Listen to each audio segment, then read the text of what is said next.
Hi, I'm Linda Glover Gooch and welcome to my studio. In today's video, I'm going to show you one of my favorite mixtures.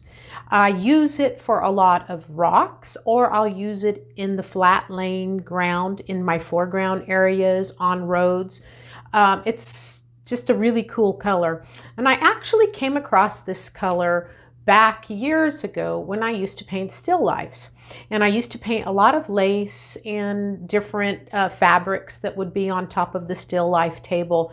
And it was just a mixture that I came across. And then as I started painting more landscape over the years, I found it worked really great for the rocks at the Grand Canyon, for some of the desert foreground. So I'm going to take you through the steps of making this really cool mixture. I mean, cool as in great, but you can make it cool by adding some cooler tones to it. That's the beauty of it. You can go warm with it or you can go cool with it.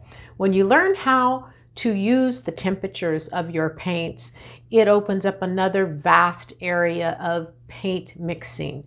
So I want to encourage you also to study your color wheel and know your warms and your cools. It'll be beneficial to you. But for right now, let's roll this video of me mixing this mixture up and see what you think. I bet you'll like it. All right, let's go. So this mixture that I call a sandy color, or maybe rock color, different mixtures. I typically will use it for those very things. And it's really just two complements that make a gray. And then I use some white to bring the values up. And so I do use specific tubes. Now, if you followed me for very long, you know over the last year or two, I've started mixing my own sap green. But this mixture that I came across years ago when I was a still life painter, I can't seem to get it the way I want it with the mixed sap green. So I always keep a tube of sap green. And this one happens to be Grumbacher. Sometimes I have Winsor Newton. You know, just depends. As long as it's a dark transparent and has no opaque in it, it will work. Then my red, not all reds are equal.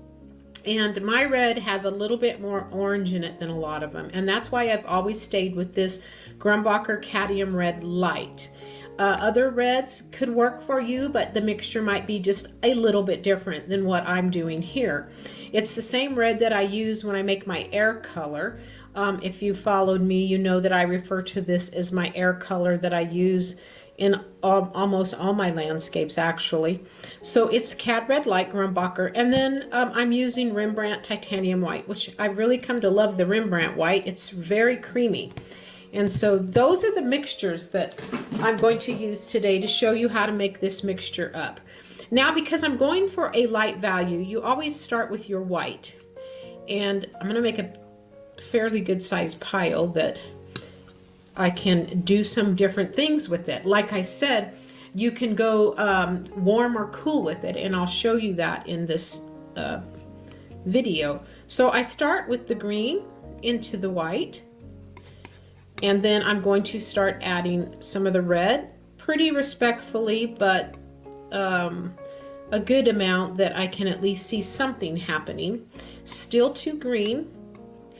And you can see that I still have a lot. I don't sit here and mix and mix and mix and mix. There's a lot of broken color in there. So one thing I try to get across to my students is don't over mix your piles. You overmix so much that it becomes flat, like what's the wall paint looks like when we pick it up at Home Depot. Wow, okay, that is coming in just about perfect right there. It's not too red and it's not too green. I can just see vague tints of both. And I call this kind of a light khaki color. And so you can push that a lot of different directions. If you want to go darker with it, obviously it would be just more of these mixtures, and you can get this beautiful dark khaki color. Now it's a little green there, so I just need a little more red, and this is when I start using respect for the red, when you just start adding little bits. Little a little bit more, to try to get that happy ground where not red and not green. And that's pretty close. Beautiful rock colors there. And I will use this at the Grand Canyon. You can use these mixtures anywhere in the landscape, actually. So now what I'll do is maybe I want it warmer, and I even maybe want it lighter. So add more white. You can get this nice light granite color that will clip the edges of rocks. If you want to warm it, sometimes I'll bring in my yellow ochre.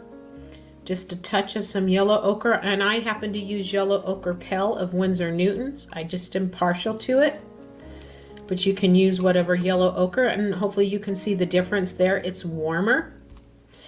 If I want to go with orange, I can pull orange into it. You get this beautiful peachy tone going, and it depends on how much you want. How peachy do you want it is where you throw in that mixture. There could be some rocks with that much orange in it. I pushed it a little bit for the sake of the video. And I will work my transparent red oxide into it. Looks different than the orange, but it's beautiful, beautiful warm color. And then many times I also use raw sienna. Those are my neutralizers, those earth tones neutralize. Look at that. That is gorgeous. That is really pretty. Then this is down the warm side. Okay, let's talk about the cool side. So if you want to cool it, a lot of times I'm using my air mixture into this to cool it down and to bring it into a cool, beautiful gray. Oh, wow. Yeah, that's gorgeous. I even use this up in the clouds, but it's done sparingly. But in the ground, beautiful mixtures. So what if you have a purple? I just mixed a little bit of ultramarine blue deep and alizarin crimson here. And by the way, the ultramarine blue deep that I use is a Rembrandt mixture. So what if we want to add purple? What happens when we get purple added to it?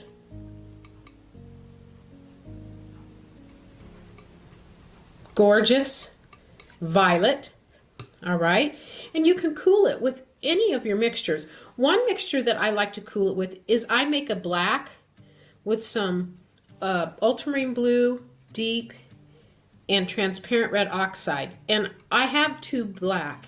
And there's nothing wrong with using tube black, but I'm pretty partial to making my own. It just is beautiful. You can get it midnight black, or you can go warm with it with just a little bit more transparent red oxide. My transparent oxide red, actually, is a Rembrandt color. And I think I always say that wrong. I think I try to say it backwards. It is transparent oxide red by Rembrandt. I kind of twist those words around a little bit. But watch this. This is gorgeous. You come into this with a black, and this is going to just make you jump out of your chair and get excited. You'll want to go paint rocks. Look at that beautiful gray. Oh, I love it. It's just beautiful. You know, and then again, you can just stay with the main mixture and white and get this gorgeous, gorgeous, beautiful light. And then there are times that I even bring this up with just a little hint of lemon yellow in it. But look at that. So this is such an awesome color to work with. And broken color. Like I said, don't overmix your colors. You want to work with broken color. Overmixing just flattens the paint and breaks down the material in the paint. So try to get yourself to not overmix. So in review, we started with two complements, a red and a green. So you could practice with all kinds of things. You could try greens and alizarins, or different mixtures. You can use a bunch of different combinations, but two complements will give you a gray of some type. Sap green out of the tube and cad red light. Started with the white, and we got this mixture right here. That's the main one. This is the same thing, but darker. Same thing, but more white, more a lighter value. Then we just went down the road into warms. I did yellow ochre pale, cad orange, transparent oxide red, raw sienna. Then we came down the cool side. This is my air color. If you've never mixed my air color, there's a video on YouTube showing you how to do it. It's ultramarine blue deep and the cad red light. And this is about a middle range value of it. You can go lighter, you can go darker, warmer, cooler, just however you want to go. That's my air color. And notice this broken color. Then this is, I just mixed a purple with ultramarine blue and alizarin crimson just for variety for you. And I don't make that purple very much. When I want violets, I usually use my air color. But I just did this for variety. Then my black, ultramarine blue deep and transparent oxide red. Beautiful black. You can get warm, you can get midnight blue with it. But bringing that up into this mixture, wow, I'm talking, I need to go paint some rocks. So, hopefully this is helpful to you. Again, don't overmix your colors. Use it cool, use it warm, use a variety of it. You can use it at the beach, like these here, and even some darker tones of this will look like wet sand. The desert, out in the desert, some of these. And at the canyon, about every color here at the Grand Canyon works, because in the canyon rock walls, there's about every color that exists. And I'm sure many other places, probably back east and anywhere that you paint, that mixture will come in handy for you. I found it years ago by trial and error. I was painting lace and the lace was kind of a khaki color. So I just started playing with different mixtures. So I've been using this mixture for a good 30 years. And I just find it's just a gorgeous mixture and you can do all kinds of things with it. So all right, there you go. That ought to give you something to work on. Go practice, think about it. And like I always tell you, get to the easel and paint. Practice, practice, practice.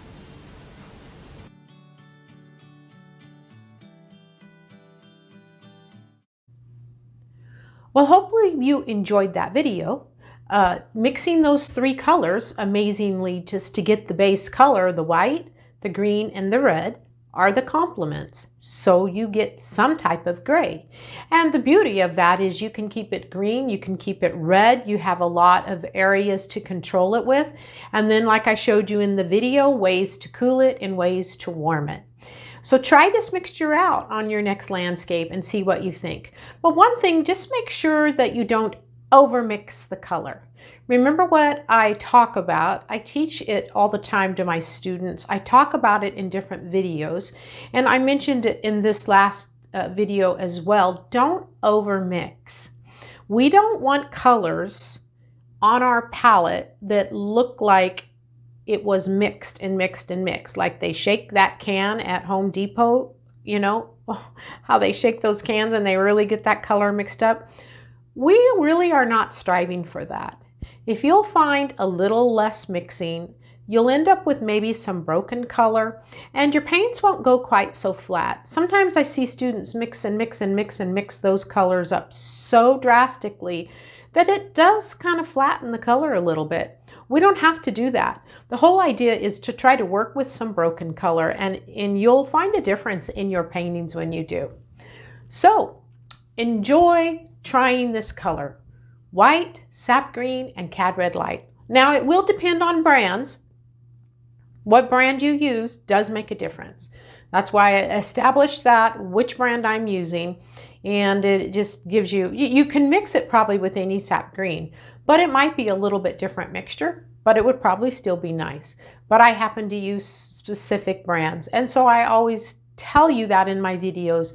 So if you are trying to get really close to what you saw me mix, then at least you have that on your side. All right, you get to the easel and remember what I said, practice, practice, practice. Thanks for watching. See you next time.